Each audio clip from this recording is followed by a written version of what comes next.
El agua se tiñó de rojo antes de que el sol llegara al mediodía.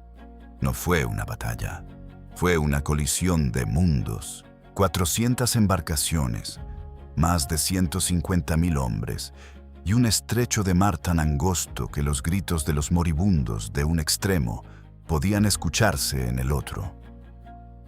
El Mediterráneo, ese mar que los romanos llamaron Mare Nostrum, nuestro mar, dejó de pertenecer a alguien ese día.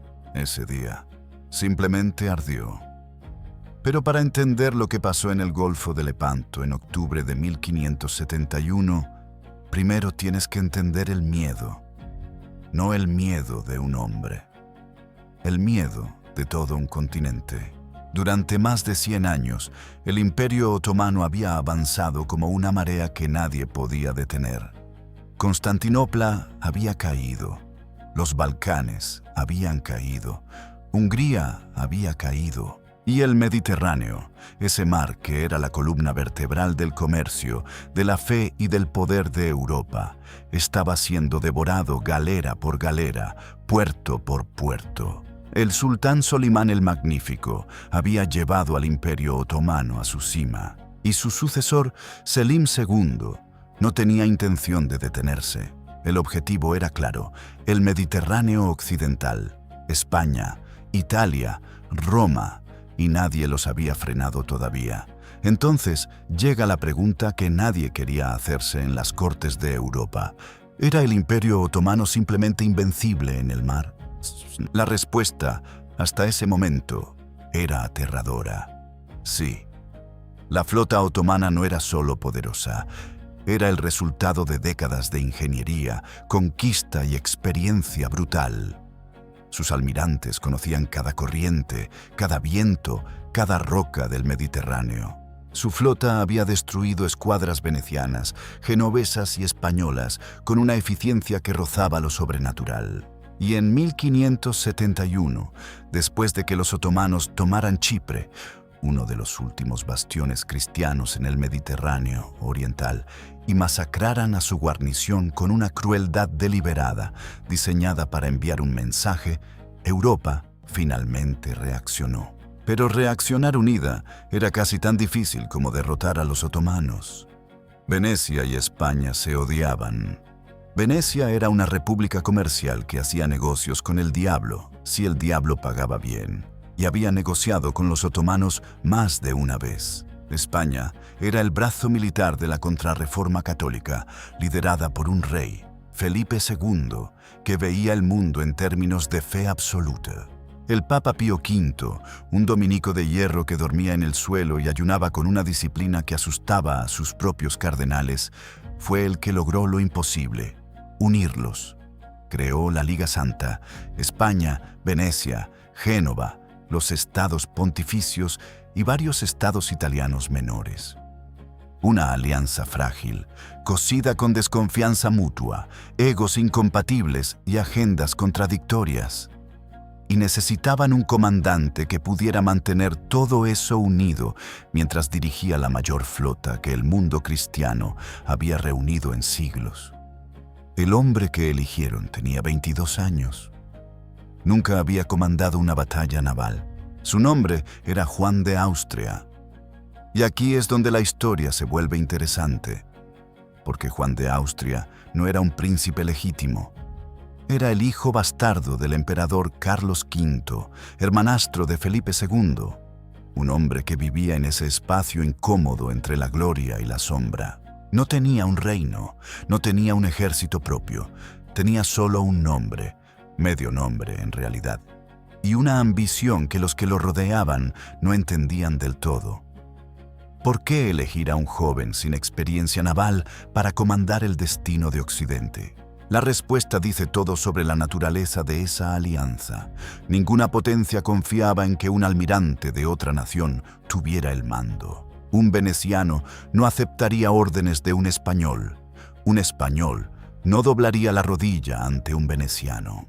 Juan de Austria era el único candidato que era, al mismo tiempo, lo suficientemente noble para ser respetado y lo suficientemente neutral para no ser odiado. Era el comandante perfecto porque no era el comandante de nadie. Y mientras él preparaba su flota en Mesina, al otro lado del Mediterráneo, Ali Pachá, el gran almirante otomano, un hombre de brutal eficiencia y confianza absoluta, observaba los movimientos cristianos con algo que se parecía peligrosamente al desprecio. No los temía, y ese error le costaría todo. Mesina, Sicilia, verano de 1571. El puerto más grande de la isla estaba colapsado. No había visto nada igual en toda su historia. 200 galeras, decenas de galeazas, buques de transporte, barcos de suministro. Más de 60.000 hombres, llegando desde todos los rincones del Mediterráneo cristiano, hablando italiano, español, griego, alemán, portugués. Un Babel flotante que olía a pólvora, sudor y madera recién calafateada. Y en el centro de ese caos, Juan de Austria intentaba construir un ejército de verdad. No era fácil. Que nadie te cuente que era fácil. Los comandantes de cada nación llegaban a las reuniones de estrategia con sus propias agendas, sus propias prioridades y su propia versión de lo que significaba la victoria. Sebastiano Venier, el almirante veneciano, era un hombre de 75 años con el temperamento de un volcán. Había visto cómo los otomanos destruían el poderío marítimo de Venecia durante décadas. Había visto caer Chipre. Había visto a su gente masacrada. Quería sangre. Quería ir ahora, sin esperar, sin planificar, sin escuchar a nadie. Gian Andrea Doria, el almirante genovés, era exactamente lo opuesto, cauteloso hasta la parálisis, más preocupado por sus propias galeras, que eran de su propiedad personal, no del Estado, que por la victoria colectiva. Era el tipo de hombre que calculaba las pérdidas antes de calcular las ganancias. Entre estos dos polos, Juan de Austria tenía que encontrar una forma de avanzar.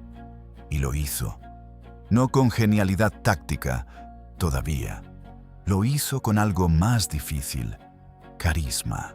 El joven comandante tenía una cualidad extraña para alguien de su edad. Sabía escuchar. Sabía hacer que cada almirante sintiera que su opinión importaba, incluso cuando ya había tomado la decisión.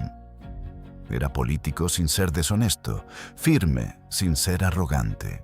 Pero había algo más que nadie menciona cuando habla de Mesina. Entre esos 60.000 hombres había uno que no debería haber estado allí. Un hombre que había sobrevivido a 3 años de cautiverio otomano, que había remado encadenado en una galera enemiga, que tenía el cuerpo marcado por esa experiencia y que, aún así, había conseguido un permiso especial para enrolarse como soldado raso en la expedición. Su nombre era Miguel de Cervantes. Sí, ese Cervantes, el que escribiría Don Quijote décadas después. En 1571 tenía 24 años, fiebre, y estaba enfermo en la bodega de su barco cuando la batalla comenzó. Y aún así subió a cubierta. Aún así peleó. Perdería el uso de su mano izquierda ese día, una herida que él mismo llamaría la más honrosa que he recibido. ¿Qué te dice eso sobre lo que significaba Lepanto para los hombres que estaban ahí? No era una misión, era una causa. Mientras tanto, al otro lado del Mediterráneo, Ali Pachá completaba su propia preparación con una velocidad y eficiencia que hacía temblar a los espías cristianos que mandaban sus reportes a Roma y Madrid. La flota otomana era, en papel, superior. 280 galeras, 66 galeotas, decenas de barcos más pequeños, cañones, arqueros, genízaros, los soldados de élite del imperio, hombres entrenados desde niños para una sola cosa: ganar. Pero Ali Pachá tenía un problema que ningún espía cristiano podía ver desde afuera.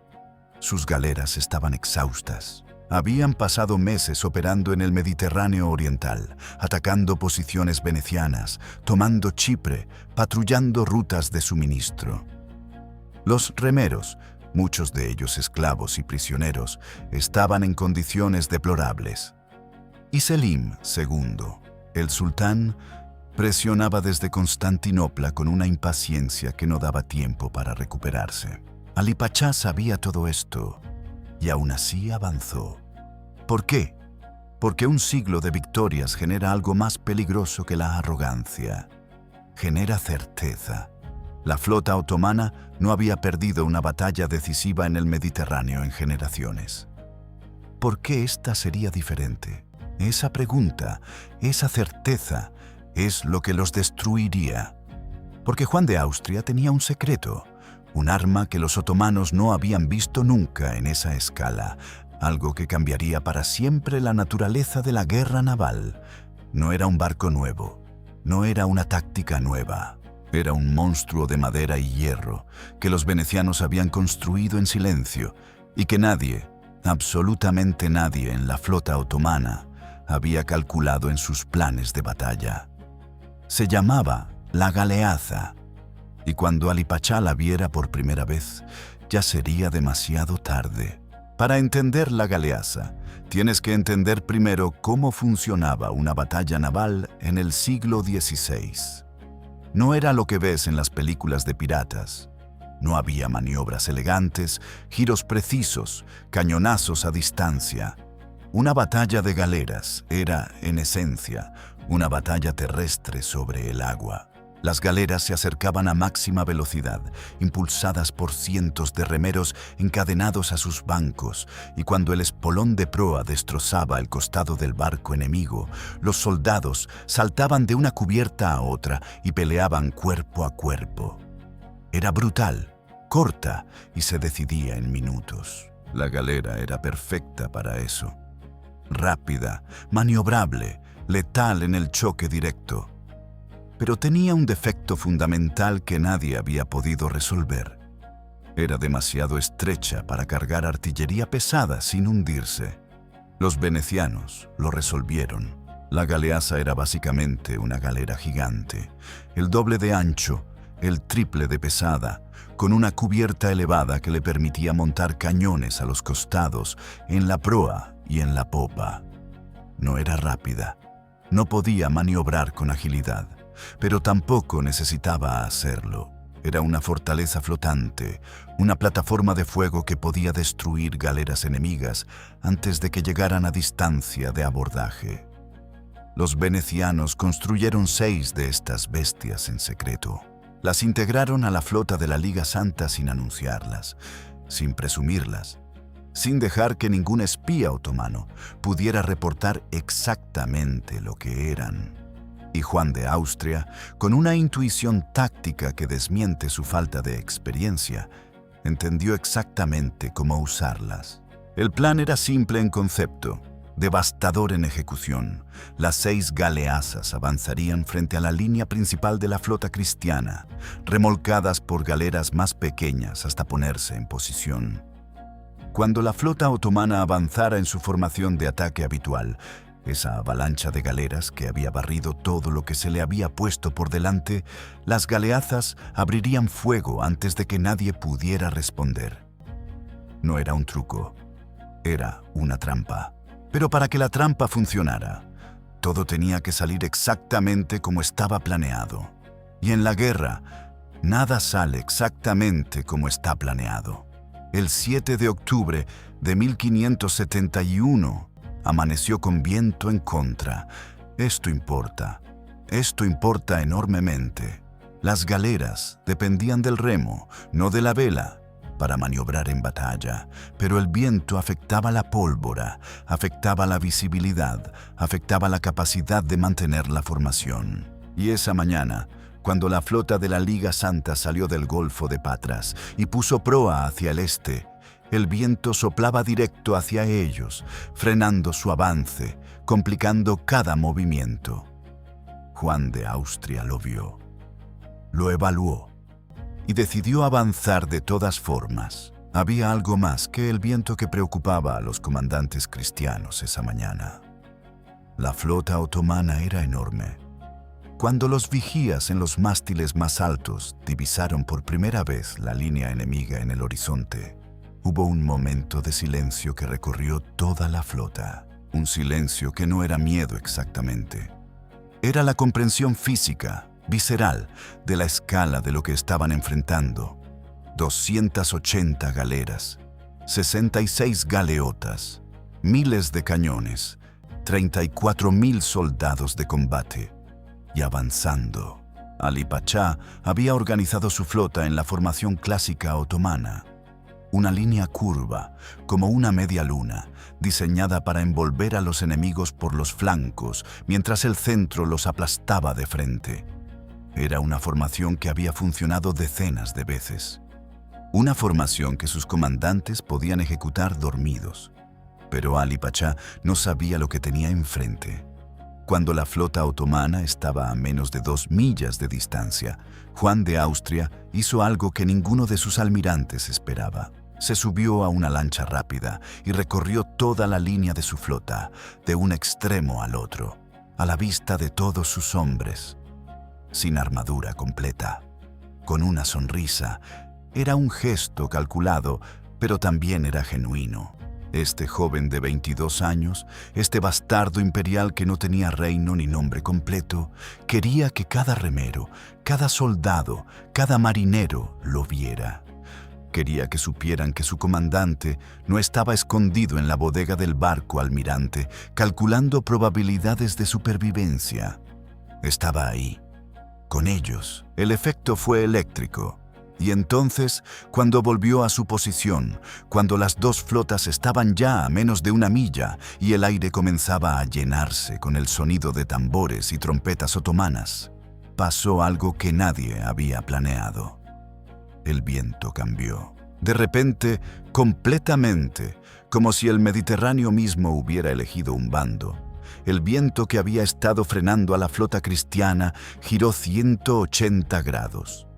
Ahora soplaba hacia el este, directo a la cara de los otomanos, llevando el humo de la pólvora hacia sus ojos, perturbando sus formaciones, secando la boca a sus arqueros.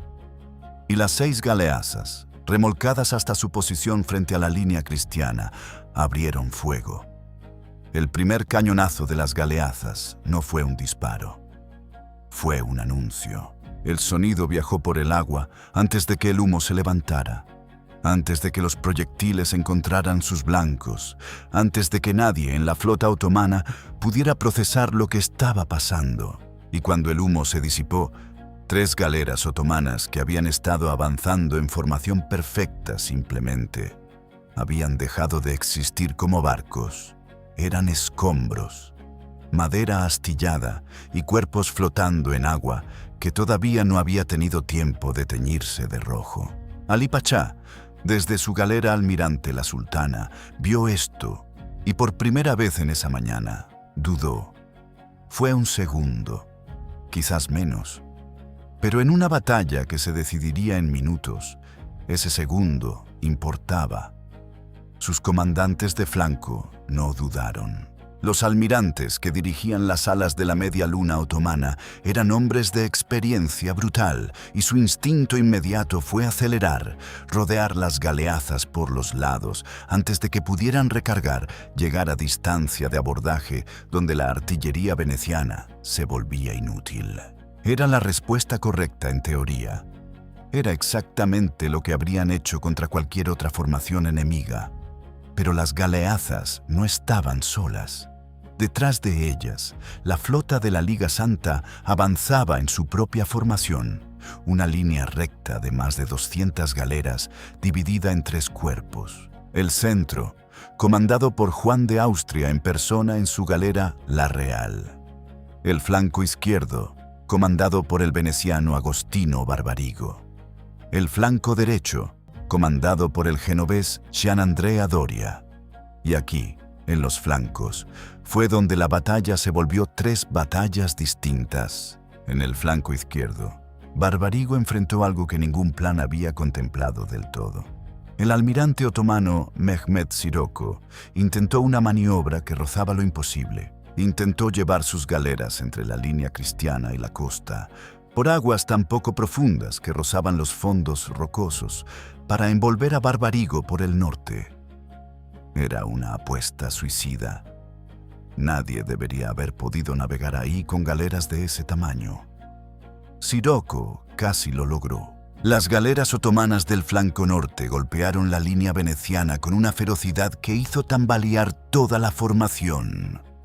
Barbarigo, que dirigía desde la proa de su galera para ver mejor el movimiento enemigo, recibió una flecha en el ojo. No se retiró. Siguió dando órdenes con la flecha todavía clavada, cubriendo el ojo con la mano libre, hasta que la pérdida de sangre lo obligó a retirarse debajo de cubierta, donde moriría horas después. Ese tipo de hombres estaban peleando ese día, pero el flanco veneciano aguantó. Y cuando las galeras de reserva cristiana entraron en la línea para reforzar la posición, la maniobra de Sirocco quedó atrapada entre la costa y la flota enemiga. Sirocco murió en el combate. Sus galeras, sin comandante y sin espacio para maniobrar, empezaron a rendirse o a hundirse. En el flanco derecho, la historia fue diferente y más oscura. Gianandrea Doria avanzó con una lentitud que sus aliados venecianos nunca le perdonarían. El almirante genovés, siempre calculador, siempre más preocupado por sus barcos que por la victoria, abrió un hueco en la línea cristiana al separarse demasiado hacia el sur. Un hueco que el almirante otomano Uluç Ali, el más brillante y peligroso de los comandantes de Ali Pachá, vio inmediatamente. Uluç Ali no era un otomano de nacimiento, era un calabrés. Un italiano que había sido capturado por piratas berberiscos de joven se había convertido al Islam y había ascendido hasta convertirse en uno de los mejores almirantes del Imperio Otomano. Conocía la mentalidad de los comandantes europeos porque había sido europeo. Sabía exactamente cómo pensaba Doria y usó ese conocimiento para destrozar el flanco derecho cristiano. Sus galeras atravesaron el hueco que Doria había dejado abierto. Rodearon varias galeras de los caballeros de Malta que quedaron aisladas, las destruyeron y empezaron a amenazar la retaguardia de toda la formación cristiana. Si Uluç Ali conseguía completar esa maniobra, podría atacar el centro cristiano por detrás, mientras Ali Pachá lo golpeaba de frente. Era el momento más peligroso de la batalla para la Liga Santa, el momento en que todo podía deshacerse. Pero en el centro, algo estaba pasando que cambiaría el equilibrio de todo. La Real y la Sultana habían encontrado el camino la una hacia la otra entre el caos de 200 batallas simultáneas. Como si la gravedad del conflicto empujara a los dos barcos insignia, a los dos comandantes, hacia un enfrentamiento directo. Juan de Austria y Ali Pachá. El bastardo imperial y el gran almirante, el joven sin nombre completo y el hombre que representaba un siglo de poder otomano. Sus galeras chocaron con una violencia que se escuchó a media milla de distancia. El espolón de la Real destrozó los remos del lado izquierdo de la Sultana. El impacto lanzó hombres al agua en ambas embarcaciones. Y antes de que el polvo y el humo de la colisión se disiparan, los soldados de ambos lados estaban ya saltando de una cubierta a la otra, peleando en un espacio tan estrecho que las espadas no tenían espacio para girar y los hombres peleaban con dagas, con los puños, con los dientes. 3 veces los soldados de Juan de Austria tomaron la proa de la Sultana. 3 veces los genízaros de Ali Pachá los rechazaron. Y en algún lugar en ese infierno de madera y acero y sangre, Miguel de Cervantes, con fiebre y todo, estaba peleando en la cubierta de su propio barco, recibiendo la herida que le dejaría la mano izquierda inútil para el resto de su vida. La mano con la que escribiría Don Quijote estaba siendo destruida en ese preciso momento. Hay un momento en toda batalla grande en que el caos alcanza su punto máximo. No es el inicio, cuando todavía hay formaciones y planes y la ilusión del control. No es el final, cuando ya está claro quién ganó y quién perdió. Es ese instante intermedio en que todo ocurre al mismo tiempo, en que ningún comandante tiene visión completa de lo que está pasando, en que la batalla deja de ser una estrategia y se convierte en miles de decisiones individuales tomadas por hombres aterrorizados en el espacio de un segundo. Lepanto llegó a ese punto alrededor del mediodía. El humo era tan denso que los vigías en los mástiles más altos no podían ver a 50 metros. El ruido, dicen los sobrevivientes que lo describieron después, era indescriptible. No era el sonido de cañones y gritos que uno imagina. Era una vibración constante, total, que se metía dentro del cuerpo y no dejaba pensar. Tambores otomanos, trompetas españolas, el crujido de madera rompiéndose, el silbido de flechas, el rugido de la pólvora.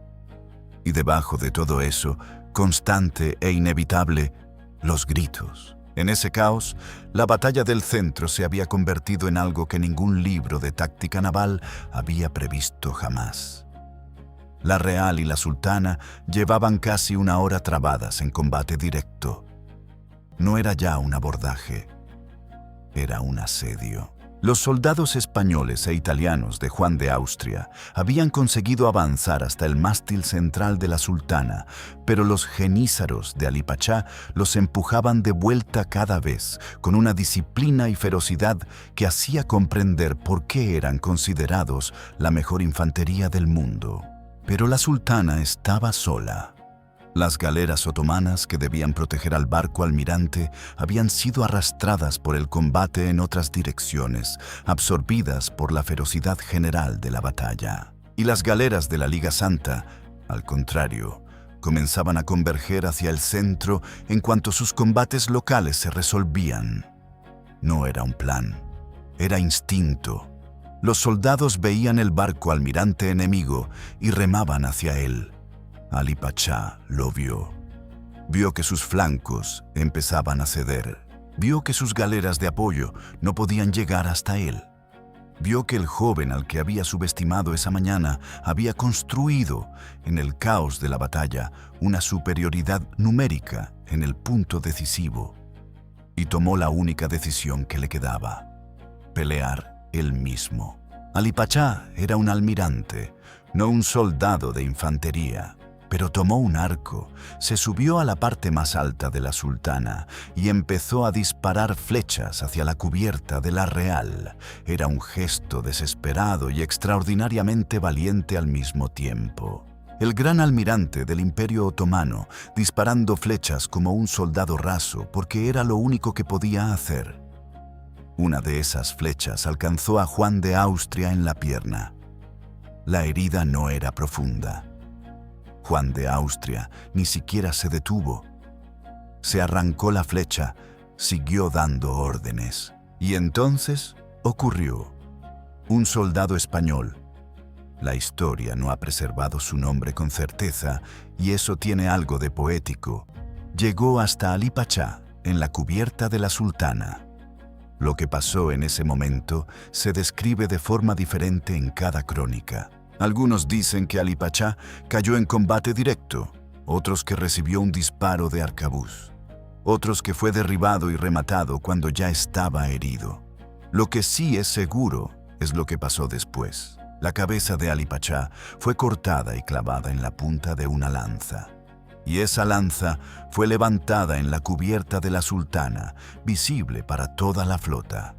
El efecto fue instantáneo y devastador. En la flota otomana, la muerte del comandante en jefe no era solo una pérdida táctica, era una señal. En una estructura de poder tan centralizada como la del Imperio Otomano, donde la autoridad emanaba directamente del sultán a través de sus delegados, la muerte del gran almirante dejaba a la flota sin cabeza, sin coordinación, sin nadie con autoridad para tomar decisiones globales en el momento en que más se necesitaban. Las galeras otomanas empezaron a actuar de forma independiente. Algunas intentaron escapar. Otras siguieron peleando con una ferocidad ciega que ya no tenía dirección estratégica. Otras directamente arriaron sus estandartes. Pero no todo estaba resuelto, porque en el flanco derecho, Uluç Ali seguía siendo un problema que nadie había solucionado. El almirante calabrés, convertido en otomano, había completado parcialmente su maniobra de envolvimiento. Había destruido o capturado varias galeras de los caballeros de Malta. Había abierto un hueco real en la formación cristiana. Y cuando la noticia de la muerte de Ali Pachá llegó a su posición, Uluç Ali hizo algo que distingue a los grandes comandantes de los simplemente buenos. No entró en pánico. No huyó. Evaluó la situación en segundos. Comprendió que la batalla estaba perdida y tomó la decisión más difícil que existe en el campo de batalla: una retirada ordenada. Con apenas 30 galeras de las que había tenido al inicio, Uluç Ali se reorganizó. Rompió el contacto con el enemigo con una precisión que dejó atónitos a los comandantes cristianos y escapó hacia el norte. Se llevó consigo el estandarte de los caballeros de Malta como trofeo, la única victoria otomana tangible de ese día. Juan de Austria lo vio escapar. Intentó perseguirlo. Sus galeras, exhaustas después de horas de combate, no pudieron alcanzarlo. Uluç Ali llegaría a Constantinopla semanas después. Sería el único almirante otomano que regresó de Lepanto. Y Selim II, en lugar de castigarlo, lo ascendería, porque en ese desastre total, la retirada ordenada de Uluç Ali era el único acto de liderazgo que valía la pena reconocer. Pero eso ocurriría después. En el Golfo de Lepanto, mientras el sol comenzaba a descender hacia el horizonte occidental, la batalla todavía no había terminado del todo. Había galeras otomanas que seguían peleando, tripulaciones que se negaban a rendirse, bolsillos de resistencia desesperada dispersos por millas de agua. Y debajo de las cubiertas de cientos de galeras encadenados a sus bancos había algo que nadie había calculado en ningún plan de batalla de ningún bando: los remeros, esclavos cristianos en las galeras otomanas. Esclavos musulmanes en las galeras de la Liga Santa, hombres que habían estado remando durante horas hacia su propia destrucción potencial, encadenados, sin poder ver nada, sin saber nada de lo que ocurría sobre sus cabezas, dependiendo de que el resultado de la batalla los liberara o los hundiera con el barco. Su historia es la más olvidada de Lepanto, y quizás la más humana. Nadie escribió crónicas sobre ellos. Los historiadores contaron los barcos, contaron los cañones, contaron las muertes de los almirantes y los movimientos de las escuadras. Pero los hombres encadenados a los bancos de remo, los que impulsaron esas 200 galeras hacia el mayor enfrentamiento naval del siglo XVI, esos hombres casi no existen en los registros. Tenemos que reconstruirlos desde los bordes de la historia. Una galera de guerra del siglo XVI era, en su nivel más básico, una máquina de sufrimiento humano. Cada galera necesitaba entre 150 y 200 remeros para funcionar. La mayoría eran esclavos o prisioneros de guerra. Vivían encadenados a sus bancos, durmiendo en el mismo lugar donde remaban, comiendo en el mismo lugar donde defecaban. En combate, no podían moverse, no podían escapar. Si el barco se hundía, se hundían con él. En la flota otomana había esclavos cristianos, griegos, italianos, españoles, capturados en décadas de raids costeros y batallas navales. Hombres que llevaban años, algunos décadas, remando para el enemigo de su fe. Hombres que esa mañana de octubre escucharon, desde las profundidades del casco, el sonido de la batalla acercándose sin poder saber si lo que se aproximaba era su liberación o su muerte. En la flota de la Liga Santa, la situación era el espejo exacto: esclavos musulmanes remando para sus captores cristianos. Turcos, árabes, berberiscos que habían sido capturados en operaciones navales y vendidos como fuerza de remo, que esa mañana escuchaban los mismos sonidos desde la misma oscuridad, con el mismo terror y la misma imposibilidad de actuar. Cuando la batalla terminó, cuando la victoria cristiana fue clara y los oficiales de la Liga Santa comenzaron a tomar control de las galeras otomanas capturadas, ocurrió algo que las crónicas mencionan casi de pasada, como si fuera un detalle menor.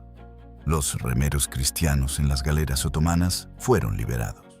12.000 hombres, 12.000 esclavos cristianos que habían estado encadenados a bancos de remo otomanos durante meses, años, algunos durante décadas, que salieron a cubierta por primera vez en mucho tiempo, parpadeando bajo la luz de la tarde mediterránea, sin poder procesar del todo que el sonido de las cadenas rompiéndose no era un sueño. Juan de Austria los vio, y las crónicas dicen que lloró. No era un gesto político, no había nadie que le pidiera que llorara para la galería. Era un hombre de 22 años que miraba lo que el cautiverio le hacía a un ser humano y no podía contener la reacción. Pero la historia de los remeros tiene otro lado que las crónicas cristianas prefirieron no detallar.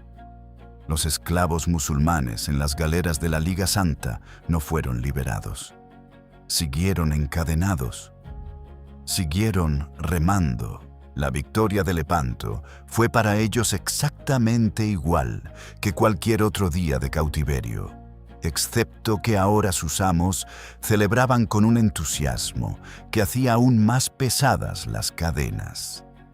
Esta es la contradicción que Lepanto lleva dentro como una herida que nunca cerró del todo. Fue proclamada como una victoria de la cristiandad, como un triunfo de la fe sobre la barbarie.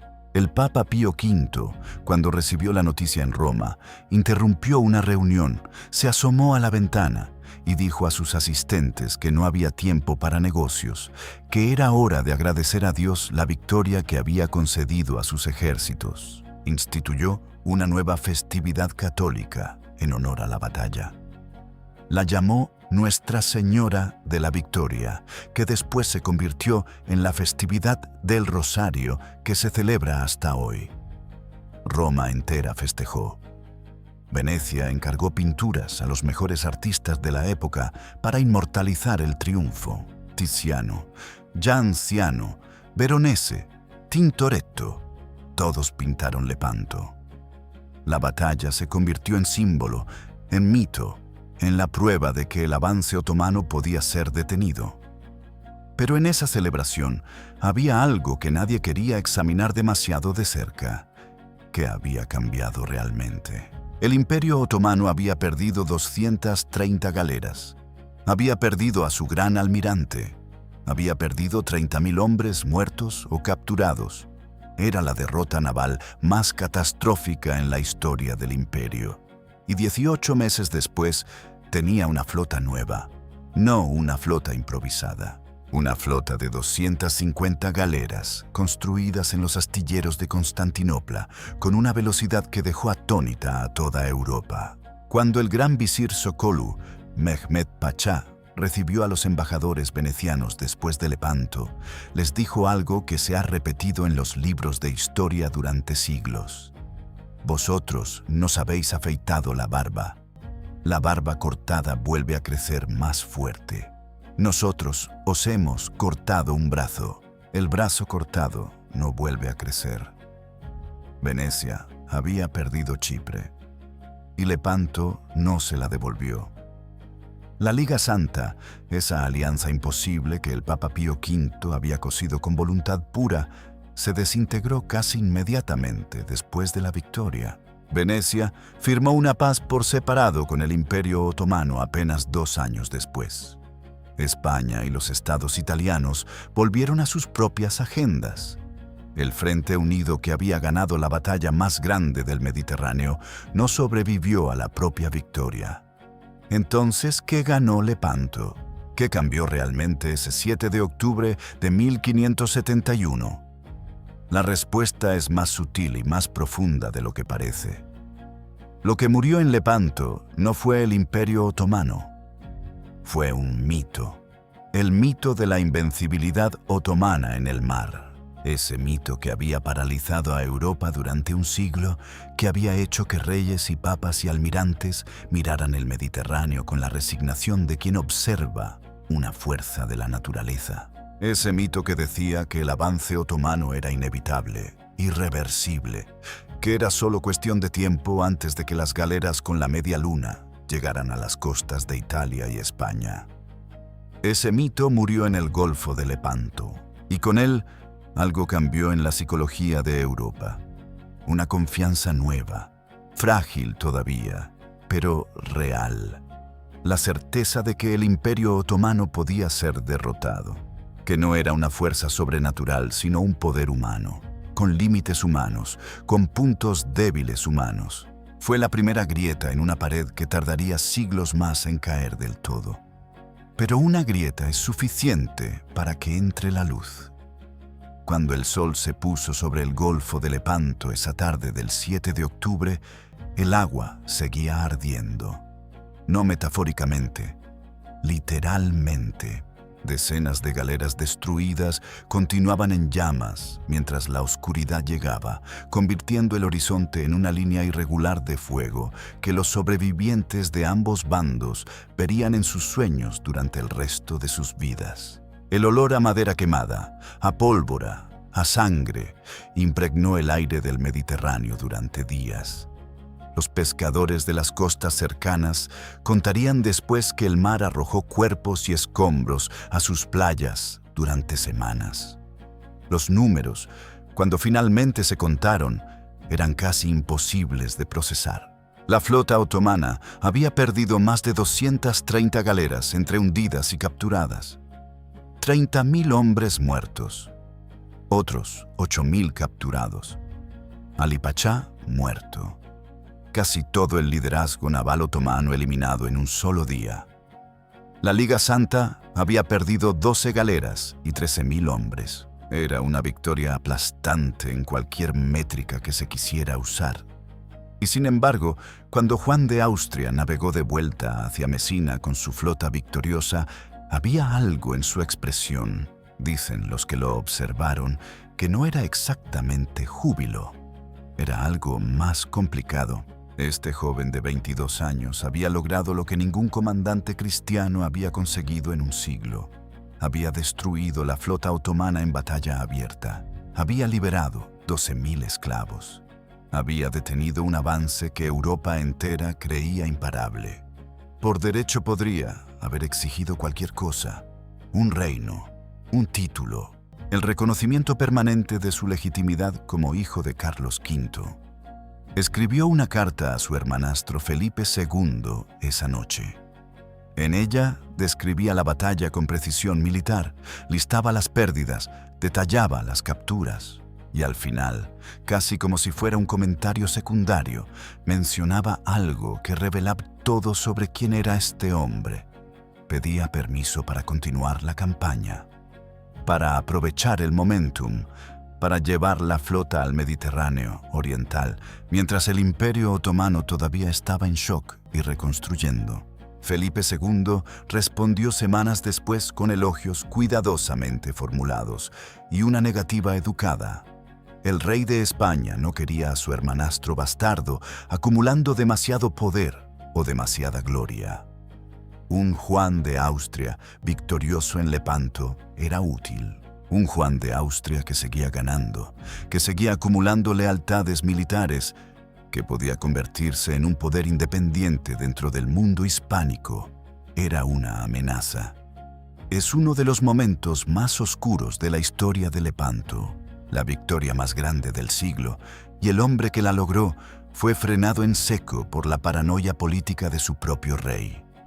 Juan de Austria moriría 7 años después, a los 33 años, sin haber encontrado nunca ese reino propio que buscaba. Murió en los Países Bajos, comandando tropas españolas en otra guerra que no era la suya, de una fiebre que los médicos de la época no supieron tratar. Algunos historiadores creen que fue envenenado. Nunca pudo probarse. Tenía la edad de Cristo cuando murió. Y como Cristo, fue más importante después de muerto que durante su vida, convertido en símbolo de algo que el mundo necesitaba creer que era posible. Pero la historia de Lepanto tiene otro personaje que merece un momento de silencio. Miguel de Cervantes regresó a España 4 años después de la batalla. No directamente, porque en el camino su barco fue capturado por piratas berberiscos y pasó 5 años más como esclavo en Argel. 5 años intentando escapar, fallando, siendo recapturado, negociando su propio rescate con una paciencia y una dignidad que sus captores nunca entendieron del todo. Cuando finalmente llegó a España, no llegó como héroe. Llegó como un hombre de 34 años, sin dinero, con la mano izquierda inútil, con deudas, con una reputación que era exactamente cero en los círculos literarios y políticos de Madrid. Intentó conseguir empleos gubernamentales.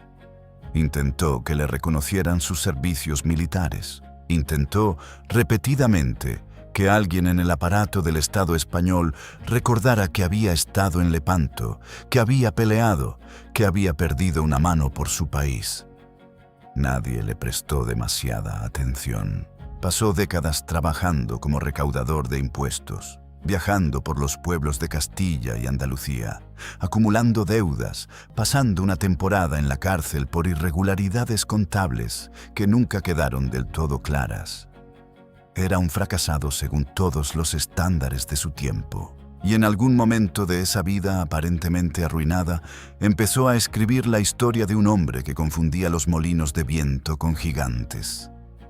Don Quijote de la Mancha no es solo la novela fundacional de la literatura en español, es, entre otras muchas cosas, el trabajo de un hombre que había visto la guerra real, que había perdido una mano en la batalla más grande de su siglo, que había sido esclavo, que había sido ignorado y olvidado por el sistema que debía haberlo reconocido y que decidió escribir sobre la diferencia entre los ideales que imaginamos y la realidad que vivimos. Nadie que lea Don Quijote sabiendo todo eso puede leerlo de la misma manera. La mano que Lepanto destruyó creó la novela más importante de la lengua española. Hay algo en eso que es demasiado perfecto para ser accidental. Como si la historia tuviera un sentido del drama que ningún novelista podría superar. Pero Lepanto tenía todavía un legado más grande que todo esto. Uno que tardó siglos en hacerse visible. Uno que tiene que ver no con lo que la batalla ganó, sino con lo que reveló sobre los límites del poder. El Imperio Otomano reconstruyó su flota en 18 meses. Eso es verdad. Sokollu Mehmet Pacha tenía razón cuando dijo que la barba cortada vuelve a crecer. Pero también es verdad que la nueva flota nunca fue usada de la misma manera. El Imperio Otomano nunca volvió a intentar la conquista del Mediterráneo occidental con la misma determinación que había tenido antes de Lepanto. No porque no pudiera, porque algo había cambiado en el cálculo estratégico. Antes de Lepanto, la expansión naval hacia el oeste era vista como inevitable y relativamente segura. Después de Lepanto, había una duda, una pregunta que no había existido antes. ¿Y si los europeos se unen de nuevo? Esa pregunta, esa duda que Lepanto instaló en el pensamiento estratégico otomano, fue quizás la consecuencia más importante de la batalla. No detuvo al Imperio Otomano, pero lo hizo pensar. Y en la geopolítica, como en la vida, hay momentos en que hacer pensar al enemigo es exactamente tan valioso como derrotarlo. Toda gran batalla tiene dos historias: la que ocurrió y la que el mundo decidió recordar. Lepanto no es una excepción. Durante siglos, la batalla fue contada como un triunfo absoluto de la cristiandad sobre el Islam, un choque de civilizaciones donde el bien derrotó al mal y Dios demostró de qué lado estaba. Era una narrativa cómoda, poderosa, fácil de pintar en los techos de las iglesias y de repetir en los sermones dominicales. Pero la historia real es más interesante que esa. Siempre lo es. Porque Lepanto no fue una batalla entre civilizaciones. Fue una batalla entre imperios, librada por hombres que tenían miedo, que tenían ambiciones, que cometieron errores, que tomaron decisiones brillantes bajo presión imposible y que en muchos casos no entendían del todo por qué estaban ahí. Fue ganada por un bastardo imperial de 22 años que nunca encontró el reino que merecía. Fue librada por un escritor enfermo que perdió una mano y con esa mano inútil cambió la literatura para siempre. Fue perdida por un gran almirante que murió con un arco en la mano porque era lo único que le quedaba. Fue salvada en el flanco por un almirante veneciano de 75 años que siguió dando órdenes con una flecha clavada en el ojo. Esos son los hombres de Lepanto, no símbolos, hombres. Y hay una pregunta que la historia siempre deja pendiente sobre Lepanto. Una pregunta que los historiadores han debatido durante siglos sin llegar a un acuerdo definitivo. ¿Fue Lepanto el momento en que el Mediterráneo dejó de ser otomano? ¿O fue simplemente un paréntesis brutal en un proceso que continuó exactamente igual después? La respuesta honesta es ambas cosas al mismo tiempo. El Imperio Otomano continuó siendo una potencia mediterránea durante más de 3 siglos después de Lepanto. Siguió controlando el Mediterráneo oriental. Siguió siendo un actor determinante en la política europea. Siguió expandiéndose en otras direcciones, hacia Persia, hacia el norte de África, hacia el corazón de Europa Central, donde sus ejércitos llegarían hasta las puertas de Viena, un siglo después de Lepanto. Pero el Mediterráneo occidental nunca cayó. Y en el equilibrio de poder que definió los siglos siguientes, eso importó. España consolidó su dominio sobre el Mediterráneo occidental y lo usó como plataforma para construir el primer imperio verdaderamente global de la historia. Las rutas comerciales que conectaban España con sus colonias americanas, con sus posesiones en Italia, con sus aliados en el norte de Europa, dependían de ese Mediterráneo que Lepanto ayudó a mantener abierto. Venecia prolongó su existencia como república independiente durante otros 2 siglos, navegando con su habilidad característica entre las potencias mayores, comerciando con todos, comprometiéndose con nadie. La ciudad de los canales, que había estado en el epicentro de la amenaza otomana durante generaciones, encontró en el resultado de Lepanto el espacio para seguir siendo ella misma un poco más de tiempo. Y el Mediterráneo mismo, ese mar que los romanos llamaron el centro del mundo, empezó su lento proceso de perder relevancia.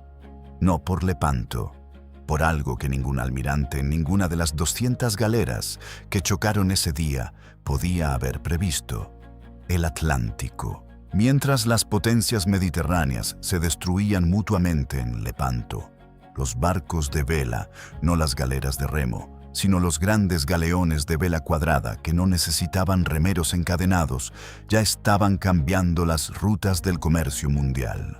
Las especias ya no llegaban a Europa por el Mediterráneo oriental y las caravanas de Oriente Medio llegaban por el Cabo de Buena Esperanza, rodeando África, en barcos portugueses y holandeses que operaban en océanos donde ni la flota otomana ni la Liga Santa tenían ninguna relevancia. Lepanto fue la mayor batalla de galeras de la historia y fue también la última de verdad. El tipo de guerra que representaba ese choque de remos y espolones y abordajes a cuchillo estaba ya obsoleto cuando ocurrió. Los grandes galeones de vela que dominarían los siglos siguientes ya estaban en construcción en los astilleros del Atlántico. El mundo que Lepanto disputó tan ferozmente estaba desapareciendo mientras los hombres morían por él. Hay algo profundamente humano en eso.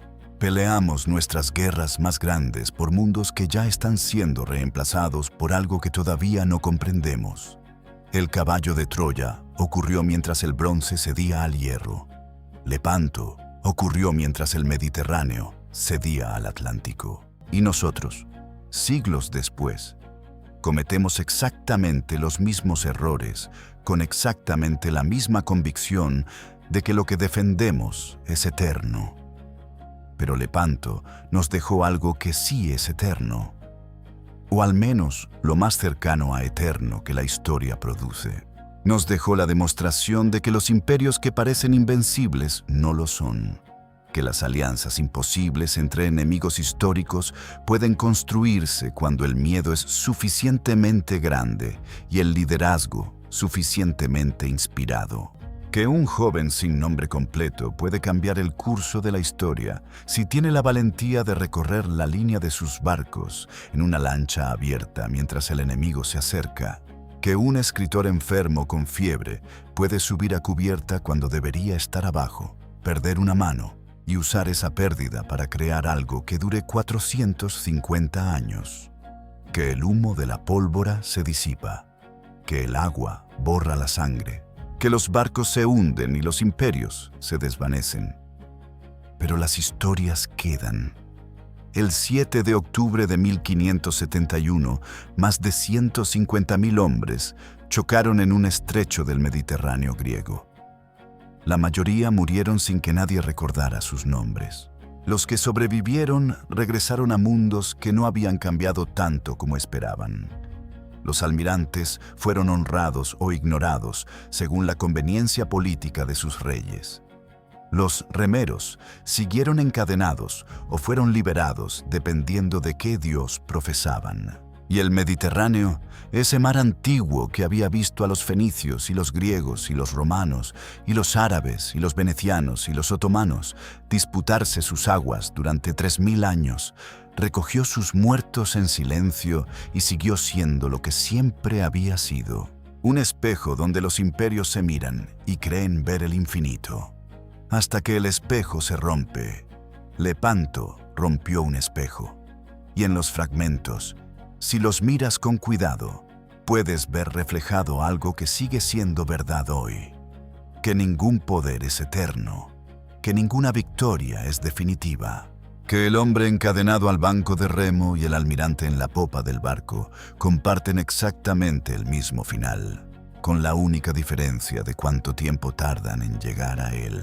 Y que a veces, en el momento más oscuro, cuando el humo es tan denso que nadie puede ver a 50 metros y el ruido es tan absoluto que no se puede pensar, un viento cambia de dirección. Y eso es suficiente.